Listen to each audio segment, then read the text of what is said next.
네, 자, 매일 아침 6시 저희 성공습관 함께 하고 있습니다. 오늘은 투자자들이 어떤 이슈를 체크하면 좋을까요? 함께 살펴봐 주실 분은 다울투자증권의 이성웅 영업부 차장과 함께합니다. 어서 오십시오, 차장님. 안녕하세요. 네, 안녕하십니까? 저희가 한 30분 동안 계속 얘기의 주제 중에 하나가 대만이었거든요. 네. 네. 이것부터 여쭤보고 싶어요. 대만 가는 뉴스가 뭐가 이렇게 중요하냐라고 할 수 있겠지만 어제 미국 시장에서도 보시면 유독 한국과 관련된 원화라든지 위안화가 상승을 했었고 대만의 이제 ADR이죠. TSMC도 2.5%나 급락을 하면서 우리 시장이 오늘은 조금은 악재로서 해석할 수도 있는데 4일 방문을 앞두고 어떤 내용이 나올지 한국 주식에는 또 어떤 영향이 있을지 참 궁금해요. 네. 저는 전체적으로 본다고 한다면은 뭐 좋은 이슈는 아니고요. 그렇죠. 예. 네, 우선 어떤 일각에서는 만약에 이제 이게 뭐 반도체를 떠나서 만약 지정학적 리스크까지 불거지면은 뭐 TSMC 대신에 이 삼성전자가 이제 파운드리 쪽에서의 그런 뭐 반사이익을 받을 수 있냐라고 좀 할 수 있겠지만 지금 이제 중국이나 뭐 우리나라 뭐 관계가 좋아져야 되거든요. 우선 1차적으로 봤을 때도 이제 삼성전자도 이 2014년부터 이제 중국 쪽의 시장 공장이 가동이 되는 상태에서 그러니까요. 이 미국과 뭐 중국 사이에서 고래 싸움에 새우등 터진다는 말이 있듯이 예. 우리나라의 반도체 업체들은 어떻게 해서든 이 뭐 지정학 이거 방문을 하든 안 하든 뭐 그거는 중요한 것보다도 이걸로 인해서 관계가 악화된다고 한다면은 우리나라 반도체 업체들한테는 생산 차질에 대한 우려감이 지금 있는 건 사실이다라고 좀 말씀드릴 수 있겠고 네. 뭐 그러기 때문에 이 우선 저는 방문에 대한 부분은 지금 현재 주가적인 측면에서 봤을 때는 투자 심리는 악화될 가능성이 좀 있지 않을까라고 좀 생각이 좀 되고 있습니다. 그렇죠. 중국이 가장 싫어하는 게 경제 부진보다도 네네. 원차이나 하나의 네. 중국이 훼손되는 게 핵심 네. 가치라 그래서 이 원차이나를 건드리는 세력은 좀 험한 말로 되게 자극적인 네. 어떤 반대를 하는데 사실 대만 문제는 대만에서 끝나는 게 아니라 신장 위구르라든지 여타 이제 독립에 빌미를 줄 수 있다라는 것 때문에 네네. 저렇게까지 좀 뭐랄까요 알러지 반응을 하는 건데 네. 하필이면 또 어제가 인민해방군 창건 뭐 95주년이라고 해서 조금 더 험하게 반응을 하는 것 같아요. 뭐 사격 훈련도 하고 있고. 근데 말씀하신 것처럼 아주 장기적으로는 이제 파운드리 업체 프렌드 쇼어링 중국에서의 어떤 거리를 두면서 실질적인 공급망의 안정성을 가져간다는 측면은 아주 장기적인 거고 어제 하루만 하더라도 미국의 반도체 업종은 좋았어요. 왜 좋았냐면 중국의 반도체 업종을 단속하고 중국의 어떤 규제를 해준다는 거였는데 미국의 반도체 업종은 올랐지만 한국의 반도체, 한국의 그러니까 그 ETF는 빠졌거든요. 대만의 어떤 TSMC도 빠지고 이런 것들이 당장은 중국 공장이 있는 한국도 사실은 리스크가 있을 수 있다. 네, 그렇죠. 되게 불편한 거죠, 사실. 그러니까 애매한 상황 같고요. 지금 글쎄 우선 중국 같은 경우에도 되게 애매한 게 우선은 이 TSMC의 그 중국도 첨단 반도체에 대한 그런 그 생산 부분을 어떤 국가의 뭐 정부 차원에서도 지원하는 방안이기 때문에 TSMC의 이 반도체가 필요한 상황이거든요. 네. 그렇기 때문에 중국 같은 경우에도 어떤 말씀하셨듯이 뭐 하나의 원차이나 뭐 네. 이런 부분에 있어서 이 대만의 그런 TSMC의 그 반도체에 대한 부분에 있어서 수입 부분을 할 수밖에 없는 상황이기 때문에 뭐 지정학적 리스크를 뭐 굳이 이제 반도체 업종까지 가져가는 부분도 불편할 거예요. 중국 입장에서도. 뭐 그렇기 때문에 참 어떻게 보면은 참 애매한 상황 같아요. 제가 봤을 때도 뭐 어떤 중국 입장에서도 뭐 제발 어느 정도 선을 지킬 거라고 좀 판단이 좀 되고 있고요. 어차피 대만 TSMC의 그런 반도체나 이런 부분도 대부분 대만 안에서 대부분 생산을 하고 있기 때문에 뭐 여러 가지 뭐 지정학적으로 봤을 때도 대만 해협을 뭐 봉쇄하거나 뭐 그래도 뭐 반도체 업종은 대만은 잘 돌아갈 가능성은 좀 있다라고 좀 판단이 좀 되고 있거든요. 그렇기 때문에 이거에 대한 지정학적 리스크가 굳이 이제 산업까지도 연결이 안 됐으면 하는 생각이 좀 많이 들고 있습니다. 그 이제 그렇죠.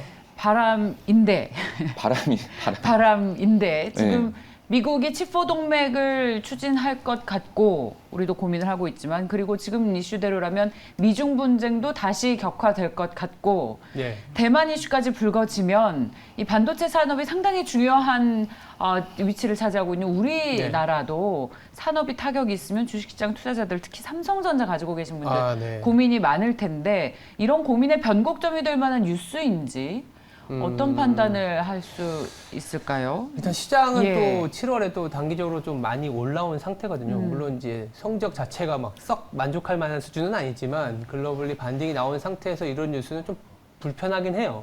불편하긴 한데 불편하죠. 예. 이게 투트랙으로 접근을 하더라고요. 안보와 경제. 물론 최근에는 안보를 위한 경제로 바뀌고는 있지만 네. 중국도 지금 사실은 이제 부동산 경기가 냉각이 되고 있고 GDP를 끌어올리기 위해서라도 그리고 지금 가을에 시진핑 3년임을 연장하는 부분이 있지 않습니까? 예. 그래서 그러니까 내부적인 결속을 다지기 위한 게 이제 외부에 적을 두는 방법이 하나 있지 않습니까? 그래서 이 부분을 좀 더 자극하는데 또 한편으로는 또 웃긴 게 경제는 또 살려야 되거든요.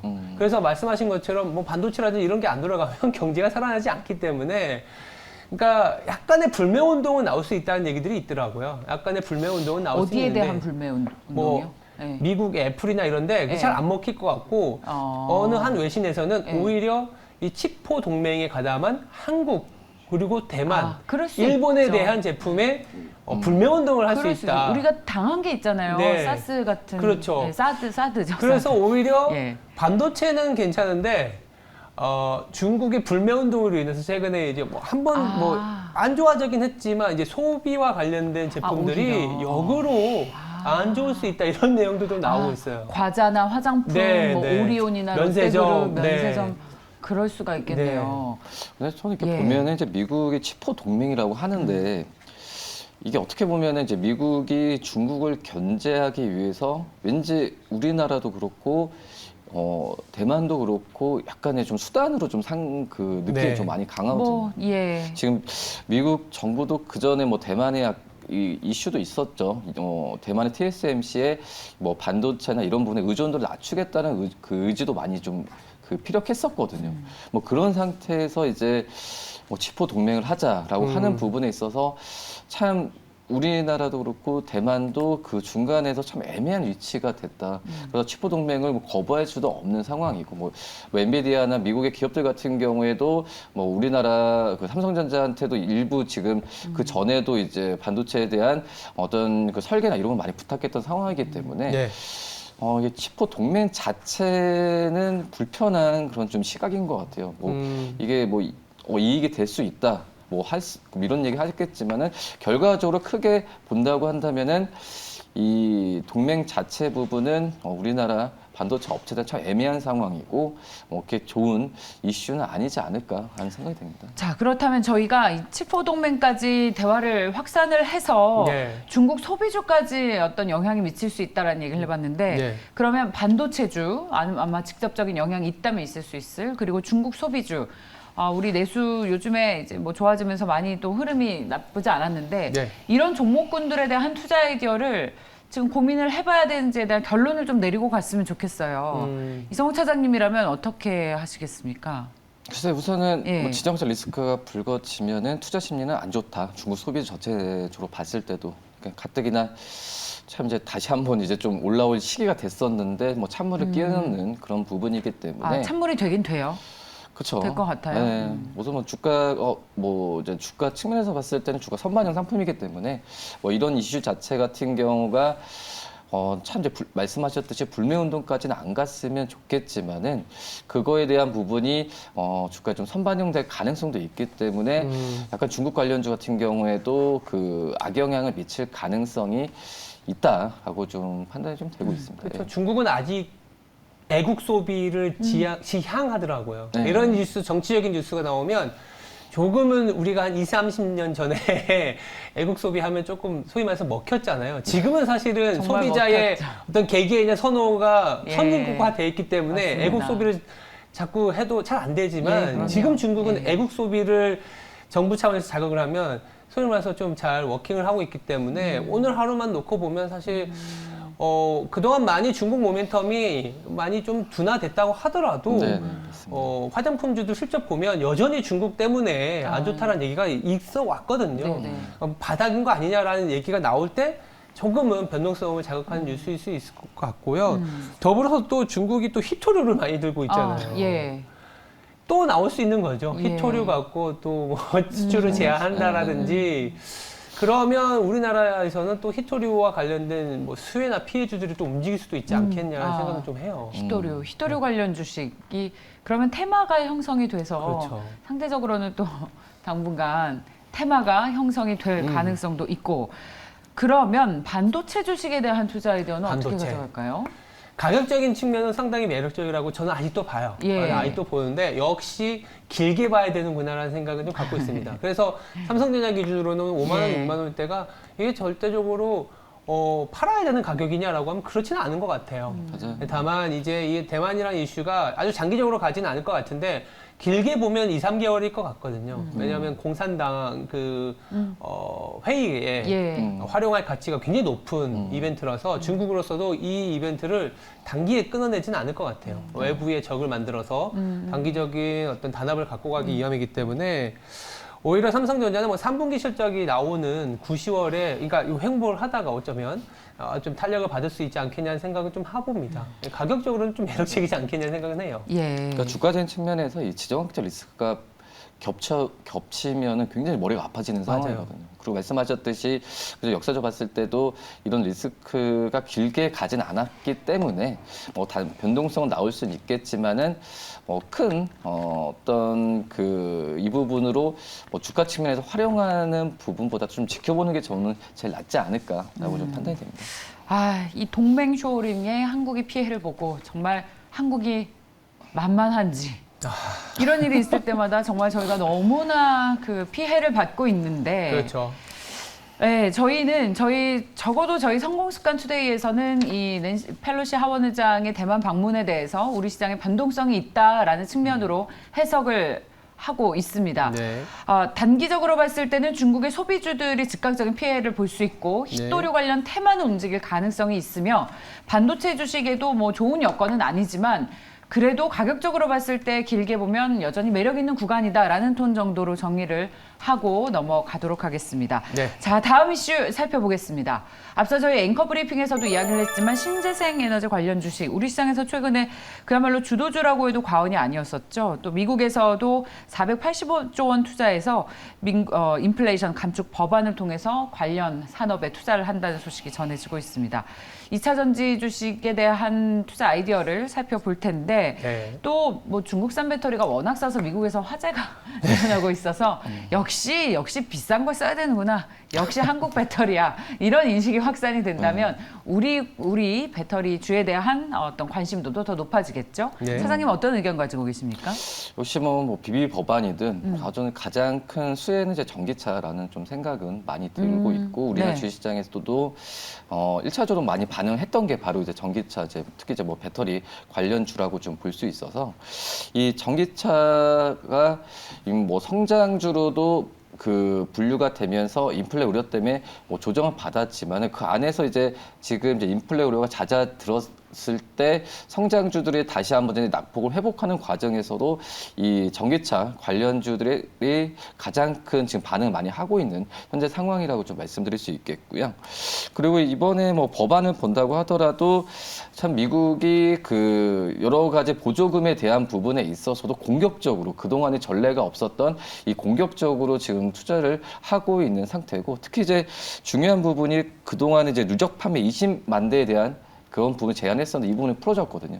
그렇기 때문에 뭐 테슬라나 뭐 이 미국 전기차 이 대기업에 대한 어떤 수혜 부분도 예상되는 상황에서 이 테슬라에 납품하는 기업들이 우리나라 굉장히 많거든요. 네. 이런 기업들에 대한 수혜 부분도 지금 예상이 되고 있는 상황이 있다라고 좀 말씀드릴 수 있겠습니다.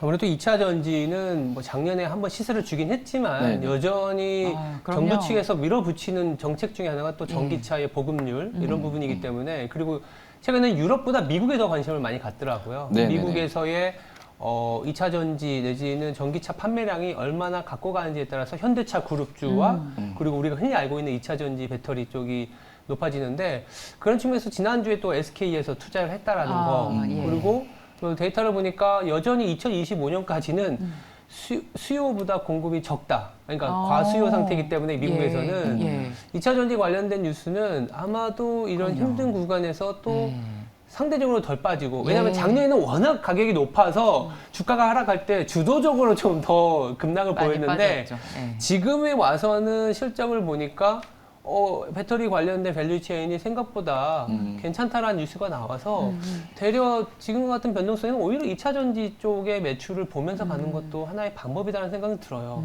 네, 맞아. 네. 성장성에 본다고 하더라도 참 안 좋다 하더라도 에코프로베임이나 뭐 그렇죠. 다제 뭐 그럼요. 이렇게 실적이 깜짝깜짝 실적 발표할 때마다 깜짝깜짝 놀래요. 성장주는 그런 게 있죠. 네. 가치주는 밸류에이션이 싸다 하지만 실질적으로 실적이 나왔을 때 또 튀는 움직이는 게 없죠. 그냥 언젠가는 가는데 예. 실적 발표에서의 어떤 반응은 크지 않은데 예. 성장주는 주가가 급락하더라도 실적이 괜찮으면 주가가 좀 낙폭이 과대했다라는 네. 얘기가 나올 수 있는 네. 그리고 최근에 금리가 좀 많이 둔화됐기 때문에 좀 성장주를 좀 봐야 되는 거 아니라는 생각에서 보면 2차 전지가 또 1순위지 않을까라는 좀 개인적인 생각도 예. 있어요. 그냥 단순히 가격만 많이 올랐다고 해서 이게 비싸다고 누가 그랬습니까? 2차 전지 주식에 대해서. 그래서 많이 올랐기 때문에 이 종목 좋아하지 않는다는 분들에 대해서 정말 하고 싶은 얘기가 많았는데 이제 제 가격을 찾아가는 것 같습니다. 네. 많이 오를 만큼 그만큼의 밸류에이션을 주기 때문인데 삼성 SDI도 최근에 이익률이 9% 넘게 나오면서 최대 실적 나오지 않았습니까? 네. 앞서 에코프로비엠도 말씀을 하셨는데 2차 전지 주식에 대해서 또 이렇게 모두 다 좋게 얘기를 한다면 우리는 또 어떤 종목이 좋을지 그렇죠. 예, 관련 종목 단으로 좀 구체적으로 압축을 해봤으면 좋겠는데 이성우 차장께서는 아직까지도 기회가 있을 매력 있는 2차 전지 주식은 뭐라고 혹시 꼽고 계세요? 우선 저는 법안 쪽에서 이 테슬라에 대한 지원 부분이 저는 굉장히 좀 의미가 있다 예. 생각이 되고 있고 그 2차 전지 뭐 관련주들이 굉장히 좀 많잖아요. 그래서 뭐 웬만해선 다 굉장히 좋다라고 좀 생각이 되고 있는데 그 중에서도 이제 그 1차적으로 이제 테슬라와 납품하는 직접적인 기업들이 많거든요. 특히 이제 뭐 양극재 쪽에서 LNF가 있을 테고, 그다음에 이제 백산 같은 경우에는 이제 그 내장재나 이런 부분에 있어서 납품을 하는 그런 기업이라고 볼 수 있겠는데, 뭐 이런 기업들을 좀 관심 있게 보는 것도 좋고, 하지만 가장 좋은 게 이제 LG 에너솔루션. 또 뭐 최근에 이제 그런 수급 이슈나 이런 부분도 해결됐던 상황이고, 테슬라와도 가장 밀접한 게 바로 이제 LG 에너솔루션이지 않을까라고 판단되면서 이 테슬라와 관련된 종목들에 대한 좀 관심을 저는 좀 받았으면 좋겠다라고 좀 생각이 되고 있고요. 테슬라의 전기차는 가격은 좀 내릴 가능성이 거의 없다고 생각이 되고 있거든요. 그렇기 때문에 이거에 대한 뭐 수요나 이런 부분을 봤을 때도 관련주에 대한 부분을 좀 납품하는 기업들을 중점적으로 좀 봐야 되는 게 맞지 않을까 이렇게 좀 생각됩니다. 네. 뭐 테슬라 관련주를 보는 이유 중에 하나가 중국이 또 락다운 리스크가 크게 많이 둔화되다 보니까 네. 테슬라의 중국 공장도 다시 잘 이제 돌아간다라는 얘기들도 있고 LG 에너지 솔루션은 또 8월 되면 또 MSCI 수급도 좀 들어온다는 그쵸, 얘기가 그쵸. 있긴 하더라고요. 네네. 패시브 쪽 얘기를 하는 거죠. 그렇죠. 그런 부분도 있을 테고, 뭐 지금 이제 LG 화학도 그렇고 어떻게 보면 미국 정부의 좀 1차적으로 수혜를 좀 받을 수가 지금 있는 게 바로 이제 LG 그룹주들에서 LG 판단되고 그룹주. 있거든요. 예. 그렇기 때문에 이 LG 솔루션을 저는 우선 가장 높이 좀 쳐주고 평가를 있다. 하고 있다. 예. 혹시 있으세요? 저희 앵커님께서는. 저희는 이제 2차 예. 전지 담당하는 분이 이제 아직 공석이라서 아, 그래요? 오, 그렇긴 하지만 이제 그렇구나. 그 계속 예. 그럴까요? 한번 공개적으로 한번 저희가 한번 근데 2차 이제 전지 저희 애널리스트 공개 그- 모집합니다. 네. 예. 밸류 체인에서 보면 LG 에너지 솔루션도 굉장히 좋아 보이지만 예. 최근에 실적을 발표한 LG 화학 같은 경우에도 LG 화학. 전지 소재 쪽 이익률이 굉장히 많이 올라오더라고요. 예. 그리고 이제 수직 계열화하면서 실제적으로 이제 그 완성차 OEM 업체들이 이제 갖고 가는 하나의 어떻게 보면 2차 전지의 리스크가 내재화라는 게 있잖아요. 네. 그 내재화에서 상대적으로 자유로울 수 있는 게 또 LG 화학 쪽이다 보니까 뭐 LG 그룹 전체적으로 2차 전지와 관련된 모멘텀이 있지만 또 LG 에너지 솔루션도 있지만 LG 화학도 있다. 이렇게 더 좀 볼 수 있을 것 같아요. 괜찮습니다. 좋습니다. 자, 네. 그렇다면 2차 전지에 대한 시각은 좋다라는 것으로 저희 단결해 보겠습니다. 저는 개인적으로 2차 전지 산업을 너무 좋아해요. 아, 그러세요?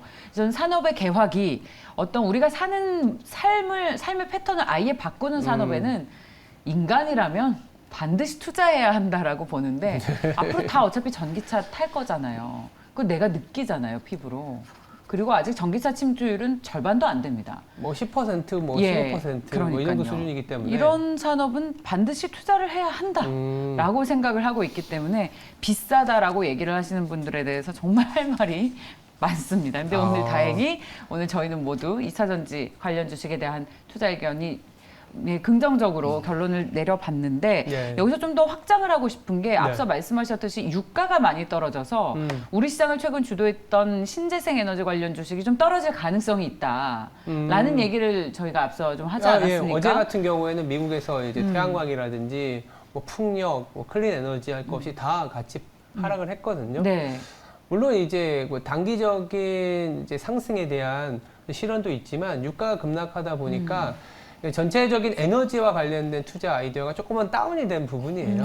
근데 이게 뭐 지속적으로 계속 다운이 될 것이냐? 어느 순간에는 유가는 계속 하락하지만 신재생 테마는 거기에 연동하지 않을 수 있다고 보고 있어요. 오히려 오르면 이제 또 신재생 테마는 같이 가지만 하락하면 하락할수록 오히려 유가 하락한다고 이제 신재생 테마를 버리냐 이건 아니거든요. 네. 에너지 자립이라든지 BBB 법안의 핵심도 사실은 에너지에 대한 투자였고 뭐 화석연료도 있지만 앞으로 우리가 이런 러시아라든지 에너지를 쥐락펴락하는 국가에 휘둘리지 않겠다라는 게 최근 국가적인 사안이다 보니까 예. 신재생 테마는 뭐 2차 전지와 함께 어떻게 보면 2차 전지가 신재생 안에 들어가는 거잖아요. 예, 그러니까요. 같이 봐야 되지 않겠냐 생각은 하고 있어요. 괜찮다. 여전히 괜찮다. 그렇죠. 어떻게 보면은 근데 이제 안에서도 이제 실적이 좀 가셔야 되는 기업들을 1차적으로 좀 보는 게 낫다라고 좀 생각이 되고 있고요. 뭐 태양광 쪽에 본다고 하더라도 최근에 하나솔루션 실적이 굉장히 좋았잖아요. 한화솔루션. 네, 뭐 지난주에 이제 목요일에 큰 볼 상승한 이후에도 주가가 차익 실현이 거의 안 나오고 주가를 많이 가고 있는 상황이다라고 볼 수 있겠고요. 네. 그리고 이제 어떻게 보면 이 하나솔루션의 뭐 모듈이나 이런 부분 쪽 같은 경우도 뭐 폴리실리콘 가격이 좀 오르면서 좀 약간 불안한 부분이 좀 있었거든요.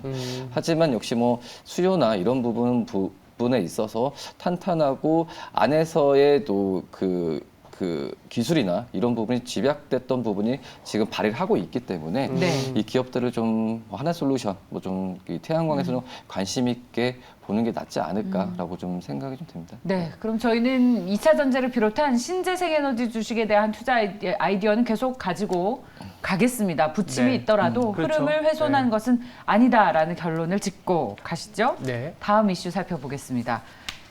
오랜만에 금산분리 완화 이슈가 언급이 됐습니다. 진짜 오랜만이죠. 그래서 이제 금융사가 투자비 가능하다. 그렇게 되면 삼성은행이 나오지 않겠느냐라면서 어제 또 일부 뭐랄까요, 관련 주식이 또 테마로 형성이 되기도 했습니다. 지금 저희 투자자분들도 많이 또 토론에 참여를 해주고 계시는데 시장이 애매하네요.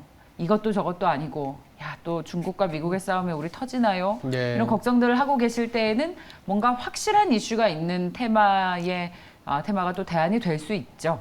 차장님께서는 어떤 아이디어 가지고 가십니까? 글쎄 뭐 금산 분리는 항상 이제 뭐 키워드가 뭐 되는 나왔었죠. 그런 상황이 있고 또 정권이 바뀔 때마다도 항상 얘기가 나왔던 상황이다라고 좀 볼 수 있겠고요. 근데 이제 이렇게 나오는 그 가장 큰 이제 핵심이 이제 어떻게 보면은 이제 인터넷 은행이거든요. 인터넷 은행에 대해서 지금 현재 뭐 카카오나 여러 기업들이 이제 은행은 진출했고 하지만 뭐 네이버나 뭐 쿠팡 같은 경우에는 아직 이거에 대해서 진출이 지금 파이낸셜은 지금 세워두고 있는데 은행 쪽으로의 적극적인 이제 진출 부분을 이런 기업들한테는 좀 열어둔다라는 측면에서 봤을 때는 기업을 좀 압축했을 때는 이런 기업들의 수혜를 받을 가능성도 좀 있지 않을까라고 좀 생각이 되고 있고요. 예. 뭐 대기업들이 근데 은행으로 진출 부분은 저는 큰 확률은 높지 저도 않습니다. 비슷하게 확률이 생각해요. 높지 예, 않다? 법 자체가 통과될 가능성도 아직은 사실은 불투명하고 네.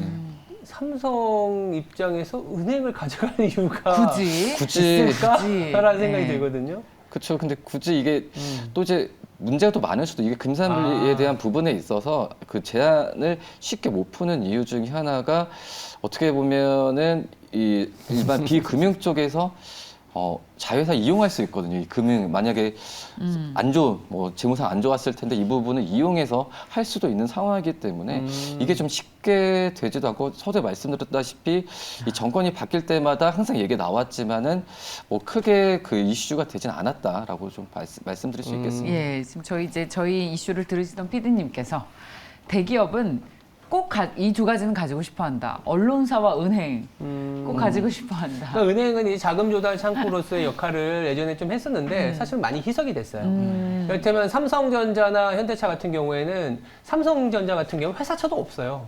네. 회사채를 발행할 만큼의 그런 돈이 필요한 회사가 아니거든요. 현금 너무 현금으로- 많잖아요. 그렇죠. 예, 그래서 뭐 너무 굳이 은행 산업이라는 거는 알고 있지만 규제 산업이 되어 있기 때문에 우리나라가 우리나라에서는 은행이 규제 산업입니다. 유틸리티처럼 그러니까 뭐만 하면은 예대 마진 어떻게 해야 된다. 뭐만 하면 이렇기 때문에 거기다가 배당도 제한하기 때문에 우리나라는 밸류에이션이 그 어느 나라보다도 은행권은 PBR이 0.2, 0.3배인 이유는 성장성에 대한 의문도 있지만 뭐 기준금리가 올라가면서 부동산 경기가 냉각한다 이런 부분도 있지만 항상 이제 돈 벌 때는 규제가 좀 가해지고 뭐 이런 부분이기 때문에 은행에 대한 어떤 스탠스가 예전하고 조금 달라진 거는 맞다. 다만 저도 아까 차장님께서 얘기하신 것처럼 인터넷 은행으로의 어떤 진출이라든지 가능성이 있는 기업들은 새로운 맞아요. 이제 모멘텀이 될 수 있다고 예. 보고 있거든요. 네이버는 저도 생각 못 했는데 맞아요. 네이버 은행. 네이버 은행이 나온다면 또 다른 또 카카오 은행하고 다른 경쟁자가 생기는 거라 또 괜찮을 것 같긴 해요. 그러니까 어떻게 보면 이제 산업 간에 이제 경계가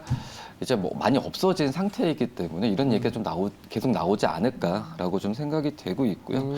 그리고 이제 뭐 전체적으로 본다고 하더라도 뭐 메타버스도 그렇고 어떻게 보면은 이 은행에 대한 자본이 좀 바탕이 되면서 좀 시작을 하는 게 맞다라고 좀 판단되면서 네. 이런 취지이지 않을까라고 좀 생각이 듭니다. 네. 그 K사인이라는 회사가 있어요. 상장사인데 네. 삼성의 데이터베이스 암호화 제품을 공급한다는 회사라서 어제 금산분리 완화 소식 나오고 삼성은행 출범 기대감 때문에 또 이런 주식이 급등을 했군요. 예, 급등을 잘 찾아내시네요. 하는 모습이었습니다. 어제 뭐 네. 윗꼬리를 달긴 했습니다만 네. 11% 플러스로 마무리를 했습니다. 자, 그럼 여기까지 마무리를 좀 지어볼까요? 저희 이슈들을 굉장히 열심히 다뤄봤습니다만 뭔가 오늘 시장 보는데 한쪽에 찝찝함을 지울 수가 없는 네. 그런 좀 하루였습니다. 페로시 실장이 대만 방문 얘기가 나오면 또 바로바로 전해드리도록 하겠습니다. 다우투자증권의 이성웅 차장과 함께했습니다. 고맙습니다. 네, 감사합니다. 감사합니다.